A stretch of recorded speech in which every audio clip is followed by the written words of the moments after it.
This ZeroNow program is brought to you with the support of our founding partners. I'm going to introduce our panelists. Our first guest is Cassia Hansen from Intel. Welcome, Cassia. Thank you. It's great to be here and sending warm vibes out to the parts of the country that are very cold right now and layered in snow. So wishing you all warm and safe weather. So I'm happy to be here. I'm with Intel. I've been with Intel for 24 years this year. And I focus on our security ecosystem development, both physical and cybersecurity. So you'll always hear me talking about ecosystem because there's many reasons for it. So I'll share that in a little bit. But very, very happy to be here. School security is of the utmost importance, and I'm really, really glad to participate. Awesome. Well, we're happy you're here, Cassia. Thank you. Our next guest is Nick Gustafson, the co-founder, along with me, my partner at OmniAlert and CTO. And so I'm glad to have Nick here as well. So welcome, Nick. Thank you very much. I appreciate the invitation. Nick Gustafson, CTO and co-founder, as he just said. For the last 20 years or so, we have been introducing leading edge technology for higher education. And then we moved on to K through 12 and Fortune 500 and beyond. And I'm especially excited to talk about the visual AI that's really changing everything right now. So let's get into it. All right. Sounds great, Nick. Rock and roll. And Scott Dunn, welcome, Scott. So Scott is with Axis. Scott, just a little background and welcome to the program. Thank you. Hello, everyone. I'm Scott Dunn with Axis Communications, Senior Director of Business Development, Industry Relations. I've been in the security industry coming up on 30 years.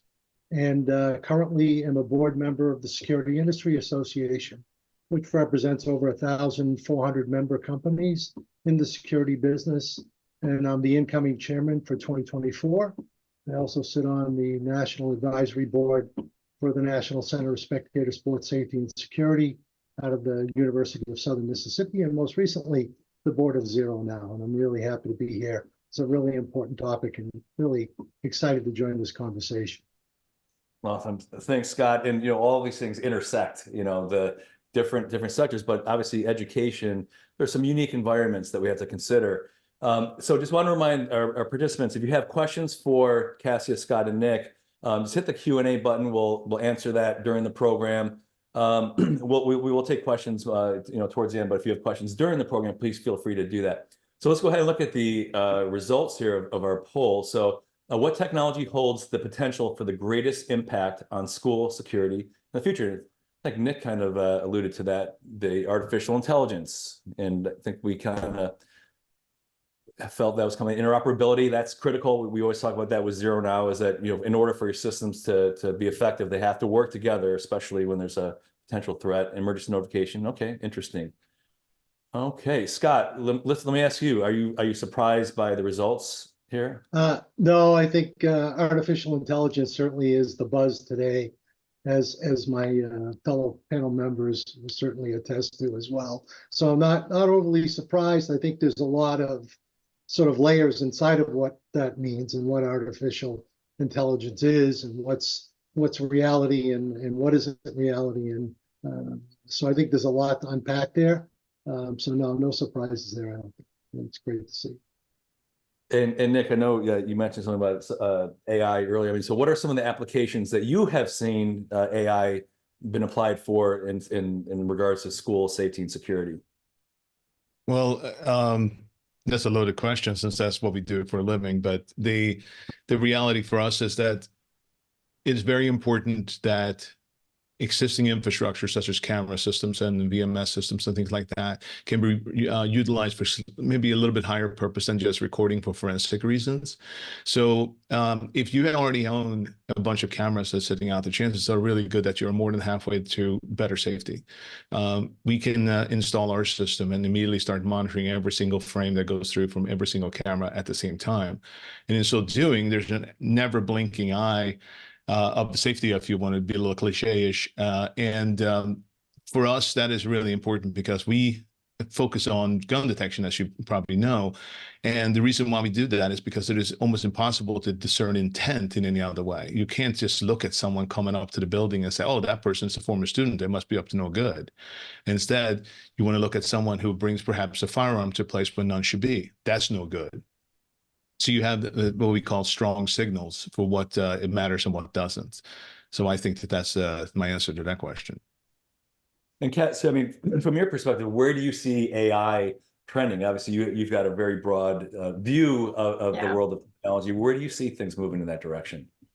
I think we've seen so much change, right? I think especially in, for education, absorbing all the change and the rapid pace that we've seen over the last several years. I think oftentimes people will call AI a trend. It's not a trend, it's not a niche, it's part of our lives, right? And so if you think about two ends of the spectrum, like in a school, AI is being used to help learning, right? And it's helping to assess students, and it's helping them write better. It's helping them, research better. There's so many things that are happening in the classroom and with teachers and administrators with AI. But then you flip over to the security side, and AI, I think, will be a very impactful tool for threat detection, identity verification, in behavioral detection, identifying someone's potential intent. Right now, is it going to be perfect? I don't know that it'll be perfect right out of the gate. We know there's false alarms and things like that, but I do think from an AI perspective, we'll continue to see this fast pace. I was surprised on the poll, though. I thought cyber would be up there a little bit more, because I do think when you have AI, you need to have cyber, right? And you need to take into account the cyber capabilities and what do you need to do to protect what's happening with AI and keeping it secure. And that's going to be a topic that I think is going to be talked a lot in 2024. It's interesting because of all of those technologies listed, some things are somewhat foundational, right? I think that's what you're talking about, Cassia, right? Yeah. Like the infrastructure needs to be there for any of those technologies to work properly. You can have the best AI in the world, but if you don't have the infrastructure, you don't have the horsepower, you don't have the connectivity, right? You don't have the storage and the transmissibility, you don't have those factors, it's not going to work, right? And cybersecurity to me now is foundational, right? That's what I think what you're saying, right? So absolutely. And when you talk about any security technology, you have to go back to the basic principles of security, right? So I always look at detect, deter, delay, right? And to me, the promise and the things like Nick are talking about, right? It's not only detecting, but it's actually analyzing. And the holy grail of AI to me is proactive intervention, right? Right now, in these types of incidents where Nick's talking about, he's detecting, a bad actor and he's identifying them because they potentially have a weapon on them, right? Is not only detection, but it can also create that the earlier the detection happens, then the better response we can have, right? A faster response. So I think there's a lot of promise that goes to the very heart of basic security practices that these new AI technologies can bring. But I also think that we can't forget about infrastructure. And that to me is sort of the building block and the foundation. Besides, we can talk a lot about how do you build a good security plan and a security technology plan. And I'm sure we're going to get to that. But you have to have a strong foundation. It's that simple. Absolutely. And you touch upon something that's very important, and we always discuss in the ZeroNow community, is it's about prevention, right? And it goes to before an incident happens, can we prevent an event from happening, right? Can we intervene if there's some problematic behaviors or indicators in advance of a situation? I think the statistics in the NTAC report last year was over 75%. This is specific to active shooters. Mentioned something to somebody before they acted. So can we prevent an event from happening? But when that fails, can we prevent harm through early threat detection? Like what Nick was mentioning, you're mentioning, Scott, can we detect a threat early and then automate a response to keep people out of harm's way? And that requires interoperability. And Nick, I know you've been doing this for a while, obviously, with what, 20 years now in Omniler. You've seen a lot of change with school safety technology, campus safety technology. I mean, what trends, we talked about AI, but what trends have you seen in the last decade that you believe will continue to grow and expand if not AI?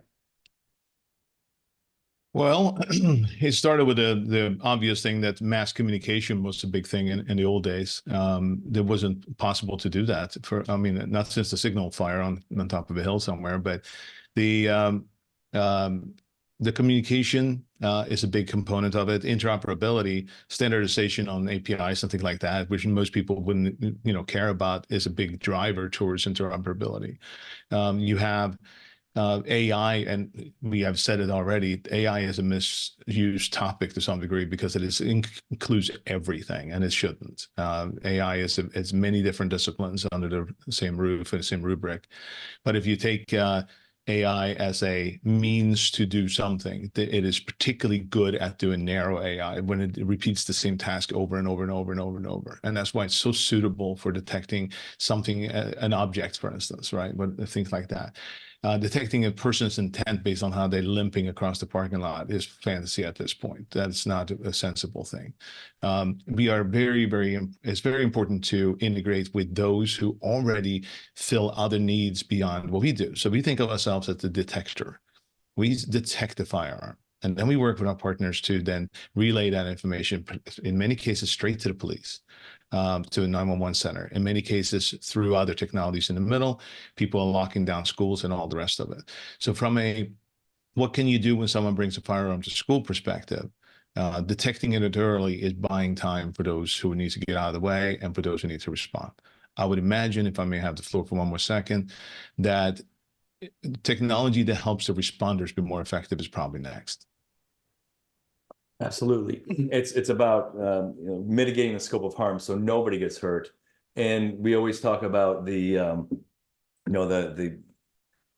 school fires in 1958 was the last time there was a mass casualty in a school fire, because things changed, technologies changed. We said, we're done with this. You had the fire code, you had policies, you had trainings, procedures, and everything. And we could get there. And the question is, can we get there? With when it comes to keeping students safe at school.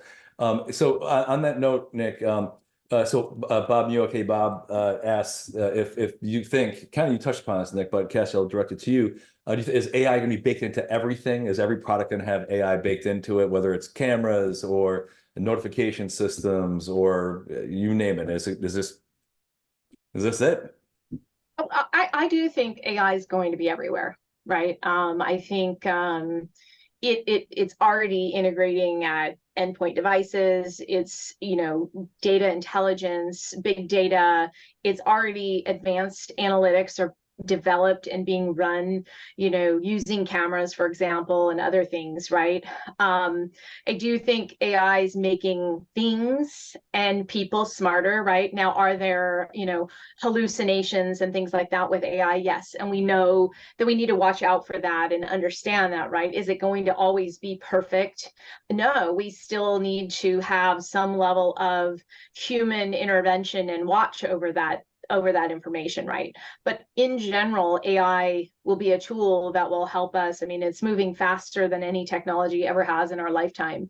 And in some cases, there's, a lot of positives, and then there's, some negatives to it as well. Like, the bad guys are using, AI, right? They're using it to assess, vulnerabilities and, opportunities for threats and things like that. So I think AI is going to be a tool. It's understanding what, how, and what kind of implementation you want to do in your environment.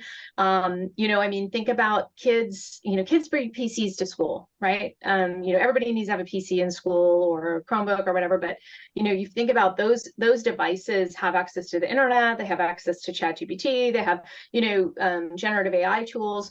And I think, it's going to be weaved into everything. It's how we use it for the good. We often say AI for good because we want to use it for good to help us advance our mission right here, and that's keeping schools. So I do think it's going to be integrated, and it just depends on what and how and when, and the output and the outcome, I should say. We focus a lot on the outcomes when we're looking at AI or advanced software capabilities. Like, what are the outcomes and what is it delivering, and then how do you build upon that or make it better? So I do think it's going to be weaved in. And Cass, you said the key thing there is that technology is a tool, right? All technology is tools. And I think that we kind of lose perspective on what technology is, and AI is going to replace people. And the thing is, though, if you can utilize the tools to make your capabilities and productivity and effectiveness exponentially more possible. I always use the analogy of, equipping school safety directors, like they're like Batman, right? Batman was just a normal guy, but he had all this amazing technology, his belt that had this and that. He could climb up buildings with his little propellant. So it's Absolutely. how can we as a technology community help empower and equip those that are keeping students safe in their school districts with the tools? And I think having conversations like this will help identify what are some ways that we can evolve that. Scott, I think you had some thoughts on that. Yeah, I just want to jump in on that question from Bob there about integration. And there's a new one also asking about specific components and requirements in compute and storage. Both great questions. As far as integration goes, yes, everything is being integrated and it's accelerating. For instance, we're not the only camera manufacturer that includes AI capability. We have deep learning capability built into almost every camera model today, that we can do onboard compute. We have onboard storage, but there's so much to this. And the answer to the second question is it really gets into education about these tools and these capabilities, because in most cases, it's not a one size fits all. So you really got to design and look at the specific needs and capabilities.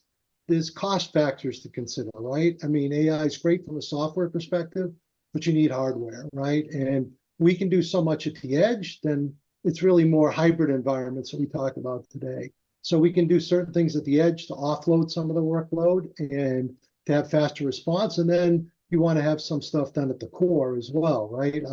Whether it's the cloud or your own private server or whatever it may be, where you need more horsepower to do sort of more technical kinds of things. So it's all about education. You need to educate yourself, but also to rely on experts that you can use, whether it's consultants or manufacturers or integrators that can help you sort of sort through all of the different parts and pieces, and then estimate the cost factors, and then potentially help you find the funding, right, as a school to have all those things. So Batman not only is equipped, but also has a good bat cave, right?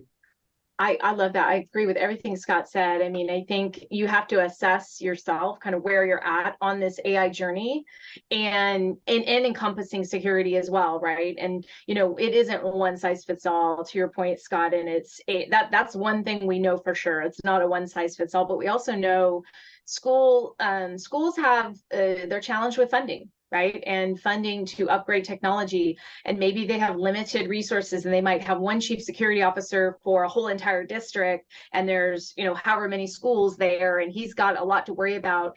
And that's where I think, consistent, it's not a one and done. I think assessments regularly are critical. I think looking at what is the risk analysis of what's happening, and then what are those tools in your toolbox that you should be using. And oh, by the way, building your ecosystem tribe, because that's who's going to help you with the story that you're going to give to your senior, the superintendents of the world, right? To help them understand what is happening in the world of security. And we can help you build that narrative and that story being in your ecosystem, right? And I think that consultative approach to help districts, really build that story and have it be comprehensive and proactive, and then also linked in with, law enforcement and so forth, will help security officers build the case for more funding as well. And I love that Scott said that, like, help you find the funding, because there is funding out there to update school security, for example. But again,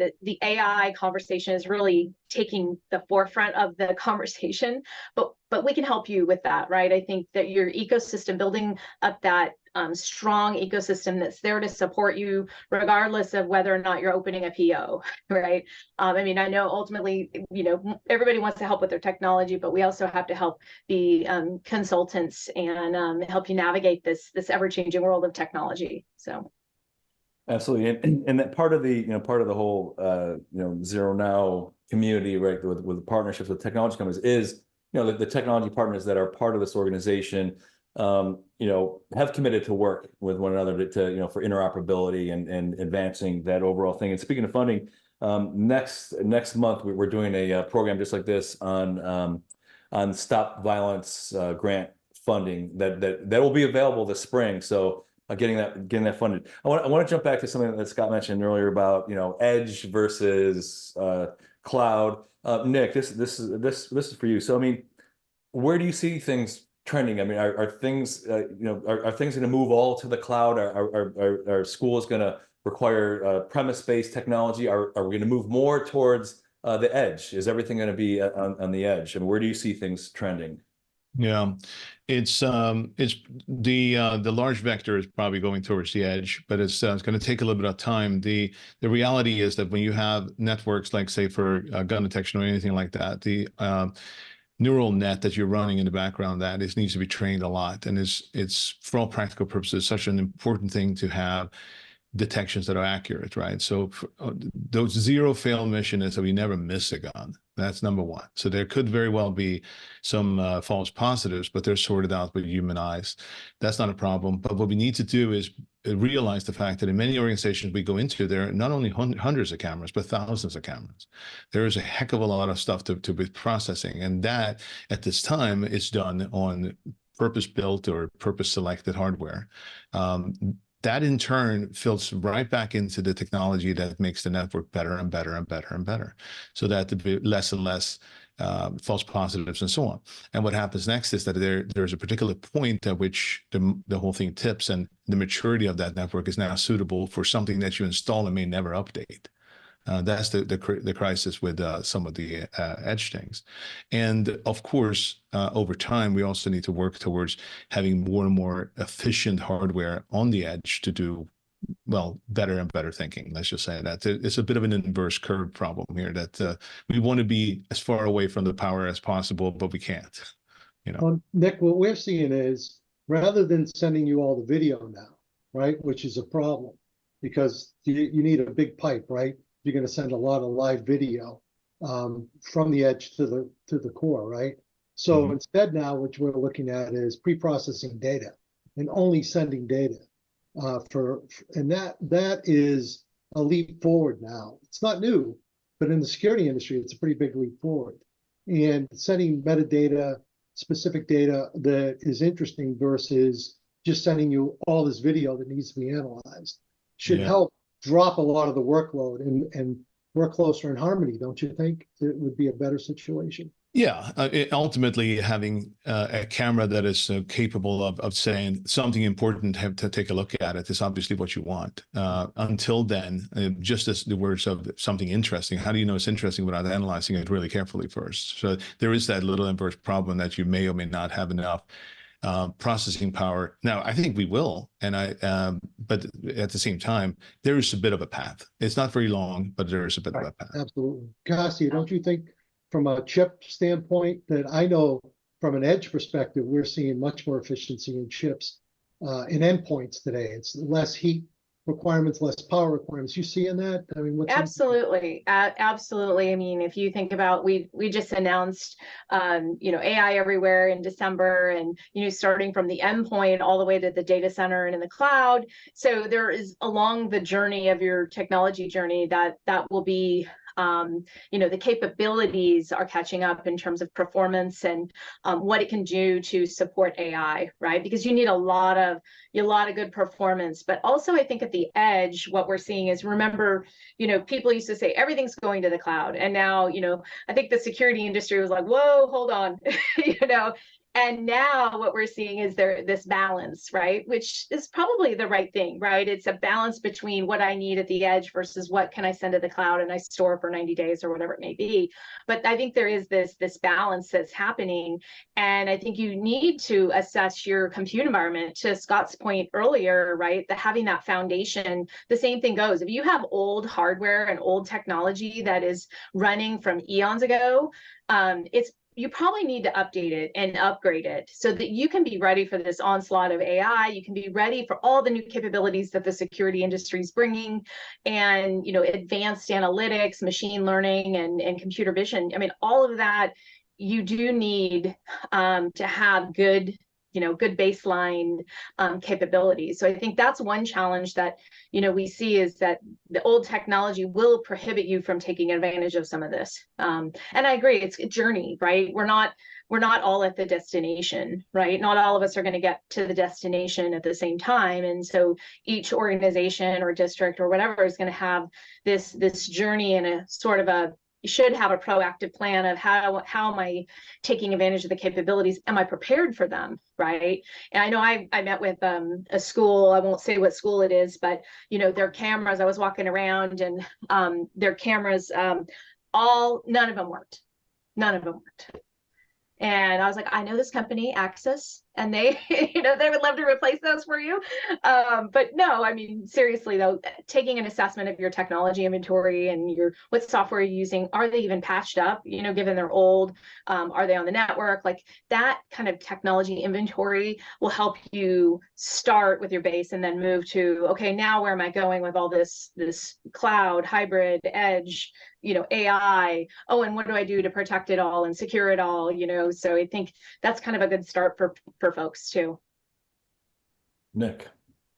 Yeah, there's a lot in there. I tend to segment the cloud, the on-prem, and the edge stuff into different buckets a little bit. And it comes down to the simple fact that most of the early adopters in technologies such as what we are providing they know they have cameras, they know they have video management systems and stuff like that. They could very well have a network locally that is not up to snuff to send more video, but most of them do. And because after all, I mean, it's a lot of traffic, but it's also these days, almost anything you buy has a lot of capacity, right? We definitely have prospects and customers alike that realize that they should upgrade their camera fleet. No question about that. But that's because they see new value in it. Before they were like, if the FBI comes by, whoever, I'll show them some great new pictures, they'll be fine. But that's not what it's about anymore now. Now it's be living in the now, preferably in the future. And then back to Scott and the edge, in a perfect analysis, anything they can see should be able to recognize, if you think of it that way. So we want to move our algorithm as close to the lens as possible. And that is a trajectory that we're on. The reality is then that you manage perhaps the fleet of cameras from a cloud interface and things like that, but that's where it comes into interoperability again. There are plenty of manufacturers out there who are interested in building the technology into their entire ecosystem already. So ecosystem is the key here, it really is. And Scott, I mean, today, how smart are cameras, for example? I mean, how much is packed into the edge with analytics today, currently? It's funny. Obviously, there's all variations, right, of very smart to somewhat smart, and everything in between today in the space. To call them cameras is almost a misnomer at this point, right? These are intelligent endpoint computing devices that happen to do video very well, but they also do other things very well, right? I mean, we're talking, the thing that gets all the airtime in the press is the active shooter situations. But as we all know, the challenges in schools are much broader than that, right? Whether it's gangs and it's drugs, it's bullying, it's all kinds of other issues, vaping, and so putting edge intelligent devices in to do more than just video. So we are not only just doing video now we have smart radar capability and smart audio capabilities.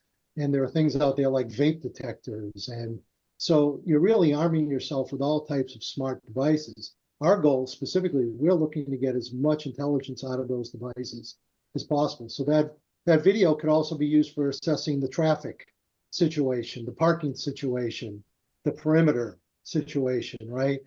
Safety solutions, or people wearing masks, or those types of things. There's so many different applications now from that one single endpoint you can get that they're becoming extremely smart. We're not at the point yet where they're making their own decisions, so let's not mistake that.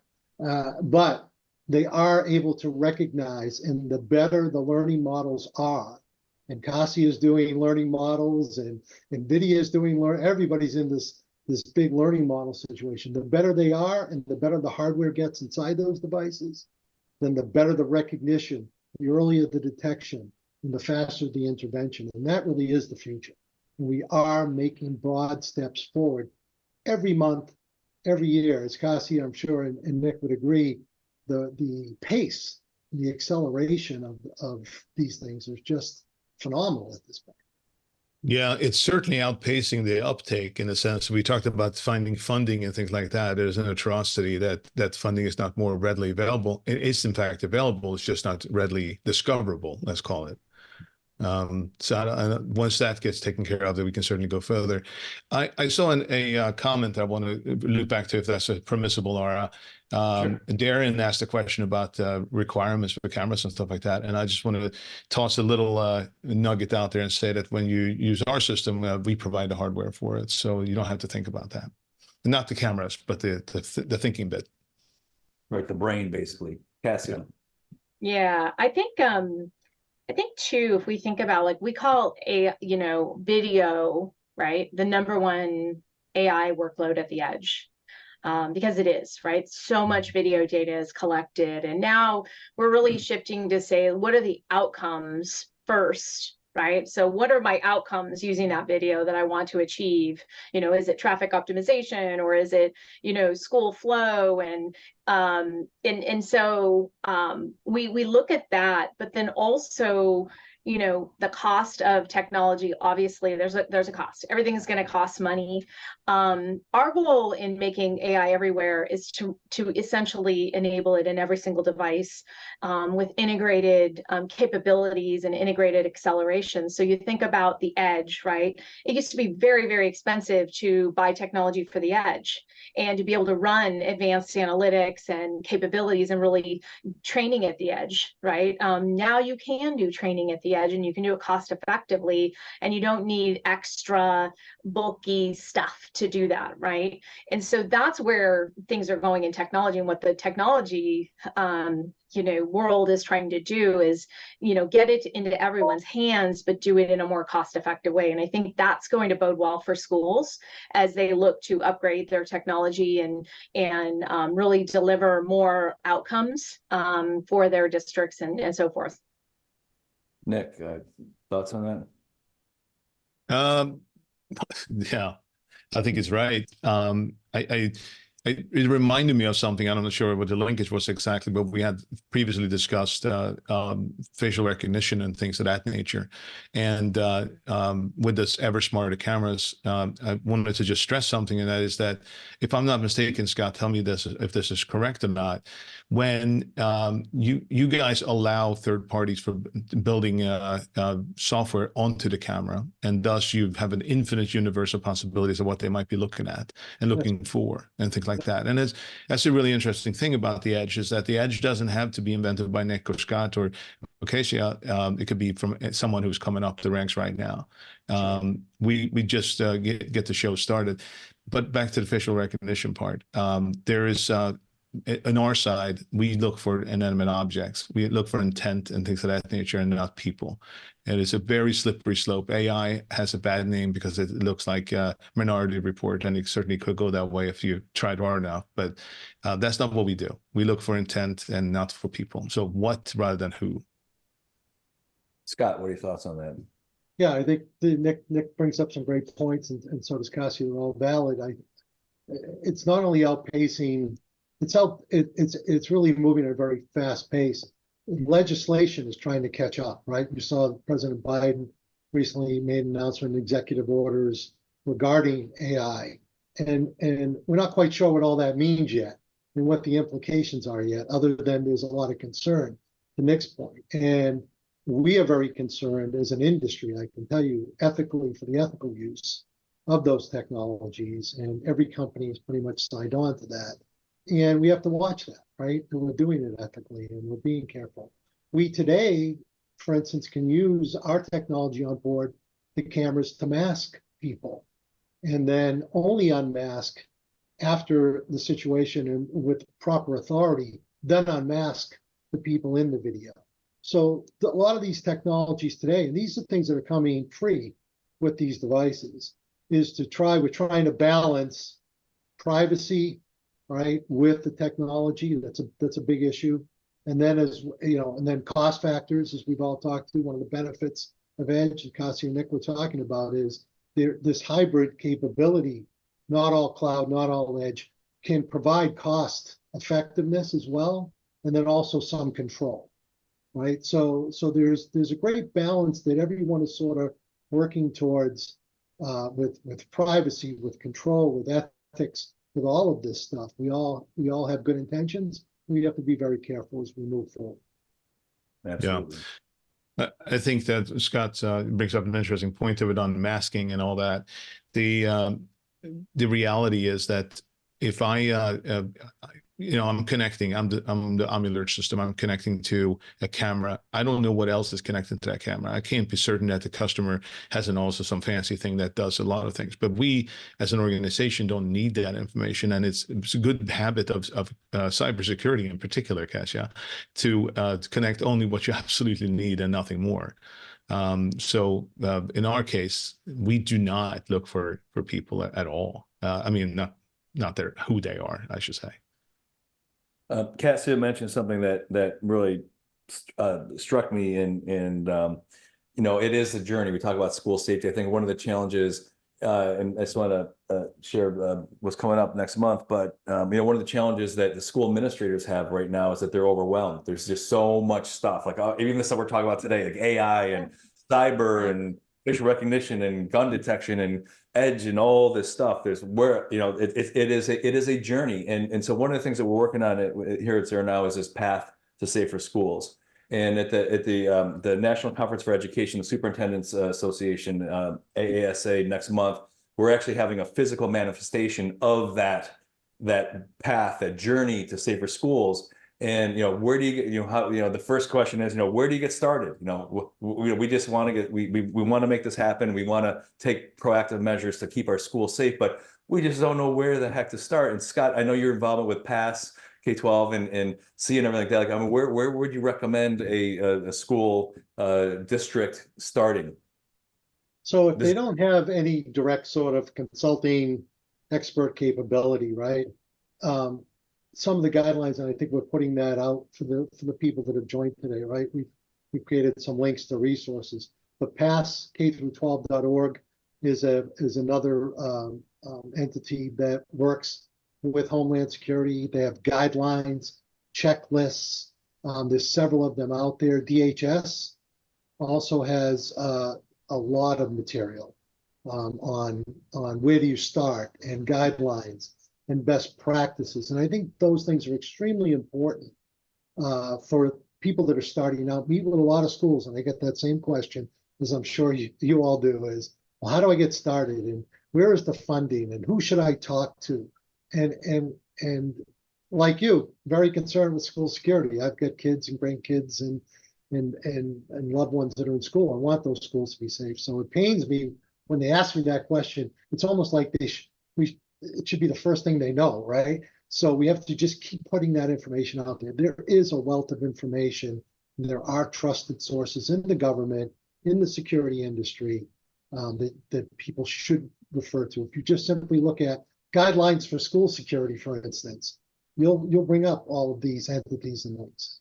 Yeah, I agree. I think there's a lot of great information out there, but you're right. It's that overwhelming point. Like when I've said earlier, you might have one chief security officer for one district, and there's so many schools in that district. It might be a large district, and he's just trying to, do what he can, and running up against challenges to get funding, to update and leverage, new technologies to keep kids safer. We've got to help that person. We've got to help the superintendents understand as well the risk, that if they're not updating their systems, or they're not, it doesn't mean you have to do a rip and replace, by the way, when you're updating your technology. I think we'll all agree to that.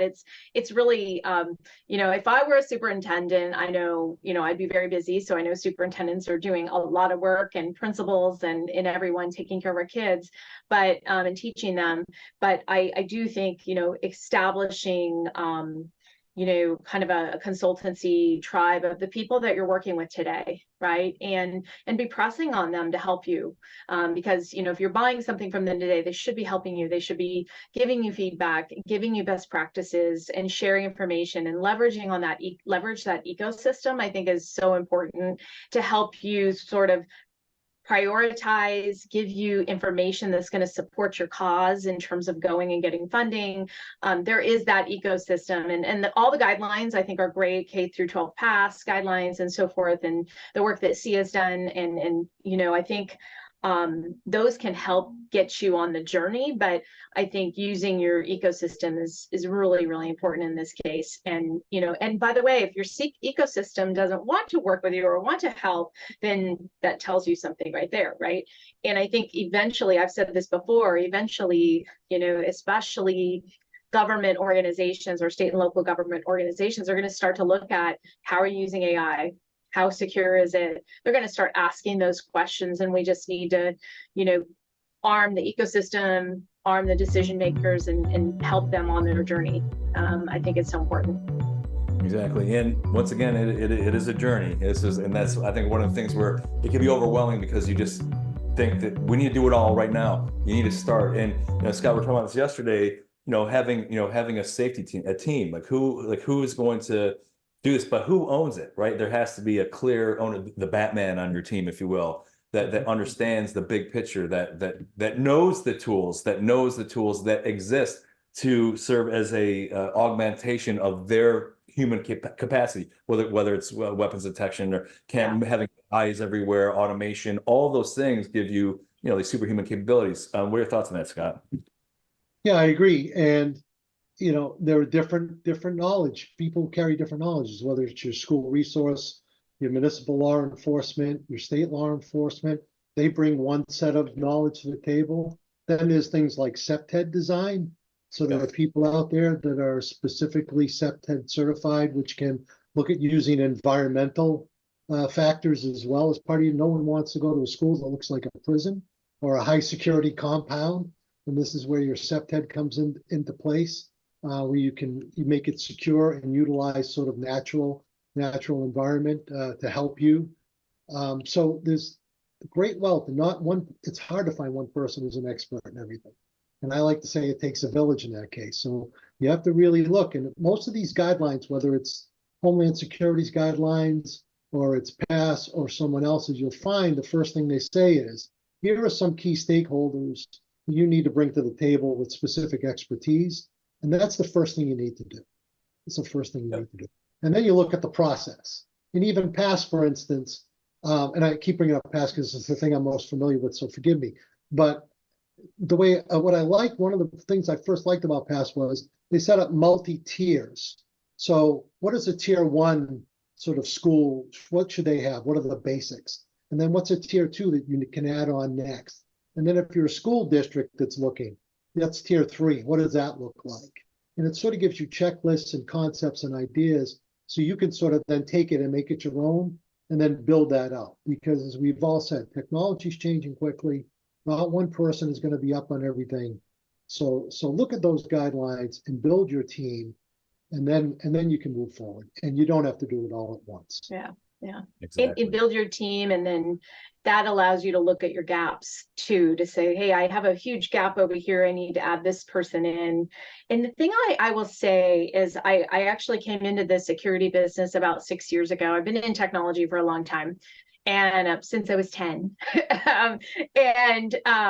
But the security industry, let me just say, like, anytime it's so close knit, right? In terms of like helping. And if I go to Scott tomorrow and say, hey, Scott, I'm looking for XYZ, can you help me? Scott's probably going to know somebody and he's going to refer me over, right? And I think that's leveraging your ecosystem and leveraging the power of the security industry, because, and organizations like ZeroNow, right, with an ecosystem that's coming together to help. And I think that it's okay to ask, right? And to your point, Scott, we don't know it all, right? And so it's okay to ask those questions of your ecosystem and say, hey, I don't know this, can you help me with it? And that goes back to the training piece too, enabling, making sure that from a security perspective, there's regular training. And I know I see parents, and I'm a mom as well. My kids are both, in college, but I do see, parents get very upset about, situations that they practice at the schools, right? And I think, it goes back when I was a kid, we used to do earthquake drills, right? It was just duck and cover, and now our kids have to go through something different. And it's very, very sad, but I think that educating the community, educating the other constituents, engaging law enforcement, engaging your ecosystem, and having this collaborative effect in your community will help you improve security. And I saw a question about, has any of this new technology really, kind of lowered attacks in schools, right?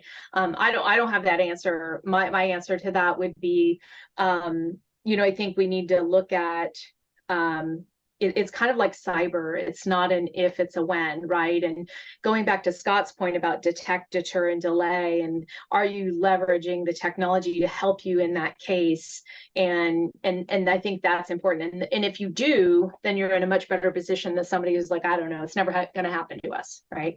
So Scott, I don't know if you want to add on. And I would add that it's not as much, this discussion's focused on technology, but technology is not the only answer. It's people, which just gets into education. It's process. Do you have the right process? The action plans, right? And policies. And then it's technology. It's people, process, and technology. And you can get into mental health. And we're talking, again, a lot about active shooting, but there's all kinds of other things. We know, we've seen, and of course, this is anecdotal, right? But we've seen, for instance, and it's just general when it comes to incidents of crime or violence, when you put cameras in a specific location, then the crime tends to move along from that location. I've seen it in my almost 30 years in this industry. It's a given. Now, there are places you can't put cameras, especially in schools. So that gets to other technologies or people or process that you need to deal with that. But there is no one sort of single answer. It is a combination of all of those things. And I agree with you, Cassia. It's not if, it's a when. It will happen. So I want to tie in a couple of concepts that you've all mentioned. We talked about where to get started. Have a team. Cassie, you mentioned. Assessing your gaps. Where are your vulnerabilities? Where are you most at risk in your school? And the thing is, from that, and this is key, and because we had a number of questions about funding. Well, how do we fund this stuff?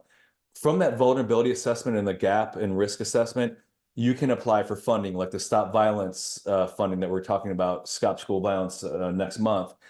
So that's key. So like as talk about your journey, start with a team, assemble the group of people that are going to do this, preferably someone who has a background in emergency response. If you have a safety director, that is ideal. I mean, that you're way ahead of the game. Do that vulnerability assessment, understand where the gaps are. So, hey, we need to add cameras. We need to create policies around this or whatever, or we need to hire a security director. That's a vulnerability we have because nobody really owns this, and utilizing that vulnerability assessment to get funding. And then you can move forward with prevention programs. I know Kevin Eberly, welcome Kevin, talks about prevention. It is all about prevention. Our whole mission here is about prevention. And Paul asked, has the technology, I think you mentioned that, Scott, shown to lower the number of attacks in schools? I mean, I know, like Nick, I mean, with Omni, I mean, there has been actual live detections where guns were where they shouldn't have been. So, I mean, it's hard. And a lot of these things you don't really know. A lot of times you have intervention and prevention that happens where a school intervenes and dismantles a potential situation before it happens. We don't really hear about that often. We only hear about the few that do, but it is a matter of not if, but a matter of when. And one of the big disconnects that we had, because we speak with students in the ZeroNow community as well, is that the adults, administrators, like Cassia mentioned, like it's never going to happen here. We've got other priorities. We need to focus on buying jerseys in the next bake sale. We're safe. That's the administrator's perspective. It's the students. They're like, no, it's a matter of when is it going to happen? It's going to happen eventually. Yeah. Yeah, You know, I your think that's mom. a great point. That's a great point, by the way, engaging students in the conversation as well, right? Because I think oftentimes the kids know about technology. And somebody asked me about robotics in schools. I was like, the kids are going to think that's cool. They're not going to look at it as invading their privacy, which it's not meant to. It's meant to be a security robotic device that can scan the schoolyard, right, for example, and go where places maybe administrators aren't. But I think engaging not only the community, but the kids in, hey, we want to hear what you guys think is needed, because oftentimes it's the adults planning everything, and then what you're missing is that there's other things going on in the school that the administrators may not know about, and you're like, oh wow, we could have solved that had we known about it, right? So, and I know they're dealing with a lot. There's a lot that, thank goodness for our teachers and our school administrators and everyone that are in the education segment, and I know it's hard. So, but the kids could maybe play a role in that, like let's say high school kids or something, in providing that capability, and then maybe there's some future security people some future security kids, right, that can come in the industry. So Yeah, no doubt. Jason Stoddard mentioned, yes, having a safety and security director for each district should be the #1 priority. I agree 100%. We have only a couple minutes, so let's take at least a question from registrant beforehand. We had a lot of, and so just want to remind our participants, so we're not gonna be able to answer all the questions here live, but after this program, if you go to the ZeroNow community, just go to zeronow.org, click on community, you'll see a Q&A section. So Scott, Cassia, and Nick will be on there to respond to your questions after. This program will be available via podcast and video by next Tuesday. So let's just answer at least a question from, so we don't, let's see here. Well, kind of, Cass, I mean, Paul asked, how far are parents supporting initiatives? Should parents be out there raising funds like a booster club for safety initiatives? I don't know, anything's possible there. I mean, I know I did a lot of fundraising in my school days as a parent. But those funds went to pay for art, they went to pay for PE, and I still think those things are helpful. But I think from a security perspective, I do think that conversation between parents, I mean, I've had a district tell me before, again, I won't name the district. And by the way, when I say that, I think districts are dealing with a whole huge amount of issues. And so in this particular case, it was a security offering, and the superintendent basically said, I don't know how I'm going to explain that to parents. And that's really important, I think, is to get that narrative and that conversation with the parents about where things are going and being very transparent with them. And I know there's a lot of parents that will say, no, you can't record my kid because of ethics and privacy and all of that, right? When you enroll your child in school, there is a host of legal terms that you have to agree to. There's an area where, can they be on camera? Can they be on the website? I mean, there's a lot of privacy things being built in. And I just think that conversation with the community is so important, and it has to be a regular conversation. It cannot be, we're going to do it once a year. It has to be a regular conversation. You need to have parents that are hands-on in understanding so that they can help other parents understand. And I think that schools, should be funded. The security budget should be plentiful. And I think if they're not, that's a shame. I think they should be plentiful. Same thing with cybersecurity budgets. I think there's a lot that security directors can do to ensure schools are, kind of still a school for kids to enjoy, right? People want their kids to go to school. They want them to have school like we all did when we were young. And they can still do that, right? And the technology can be protecting them in a way that they can still enjoy it. So. Yeah, should parents do it? They certainly can influence their local municipalities to go for funding and to bring up the importance of security. One of the things that we're really starting to work on in the industry itself is the drive for a national school security standard. You mentioned in the opening, a child hasn't died in a school fire since 1958. You can't build a school or open a school without an appropriate fire system, life safety system. You can do it without a security system. That has to change in this country. That is the thing that must change, because if you change that, the funding will be there. Because if you have to fund a fire system, you'll also have to fund a security system. And that I'm on a mission, me and a whole bunch of people in this industry are on. Not because, oh, well, then we'll sell more stuff. It's that our schools and our children will be much safer places. So that's really Absolutely. No, that's great, Scott. No, I agree 100%. And Jose, yes, agree 100% with you as well. What parents can do is go to the school board meetings and demand explanation on how they're keeping students safe. What are you doing? What technology do we have a director? Who owns safety in our district? I mean, these are questions. And what's amazing, I mean, this has evolved over the last several years, and we know that school safety has become in a very different place right now. But we need to wrap this up and continue the conversation online. But before we do, I'd love just to hear from each one of you, just your final thoughts, words of wisdom for our guests before we go to the community and wrap up questions. So Cassie, we'll start with you. I think, to the point around being on a journey, right? I think, the technology is changing fast. Use your ecosystem, use your partners. I love what Scott said about really making sure, comparing like the fire systems to security. I think that's so important. I mean, I think we could have ended right there, because I do think that's so important. Lean to your ecosystem. If they're not willing to help you, then they're the wrong partners, and get some new ones, and we can make some suggestions. But, and ZeroNow can, but I do think it's important now than never. And we want to help all of you with that. So, and I know it's a constant, ever-changing journey, and having that holistic view of security, physical plus cyber, I think is also very, very important, as cybersecurity attacks continue to increase on schools, given the amount of data they have on children, and how that data is accessed, how it's protected, and there's a lot that I think we'll need to continue to talk about there. And I was thinking about just ending the webinar right after Scott's last comment, but I figured we got to bring it in somehow. I should have just done mic drop right there. Exactly, drop the mic.